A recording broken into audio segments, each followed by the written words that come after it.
Yo, what's up mga kaibigan? So for today's video, share natin yung settings ng ating cutter platter, no? So nagka-cut tayo ngayon ng sticker, no? So ang settings natin dyan is yung speed niya is 150, yung force niya is 220, no? So 150 siya, medyo mabagal para hindi ganun ma-hassle yung pagkat niya. So pag binilisan kasi natin yung mga kanto, medyo nagkakaroon siya ng pabilog, hindi na siya nagiging kantong-kanto, kaya medyo binabagalan ko talaga siya.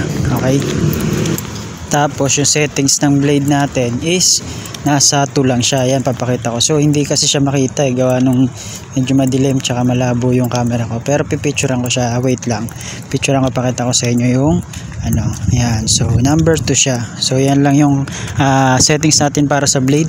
Then pag magtatanggal tayo ng mga excess, gamit tayo ng cutter, and then dahan-dahan lang siya, no? So wag niyo rin masyadong pupersahin para hindi lumilihis doon sa pinakapwesto niya yung sticker, no? So kasi pagka binilisan niyo siya, so mag-iiba na ng pwesto yung mga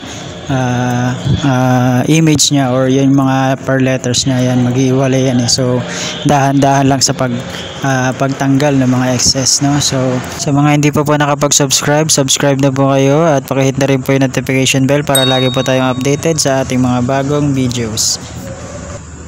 Next natin, so lalagyan na natin siya ng transfer tape, no? So pag lalagyan mo siya ng transfer tape, so kailangan sukat siya doon sa pinaka-image na paglalagyan mo, kasi kailangan masama lahat yon, yung letters, kasi pag meron kang hindi nasama dyan, may iwan yun. Pagka nagdikit ka, may iwan siya dyan sa pinakalagayan niya ng sticker, no? So kailangan pantay na pantay siya. And then next natin is ididikit na natin yung transfer tape dito sa image, no? So dahan-dahan lang, kailangan pantay siya doon sa pinaka-image niya.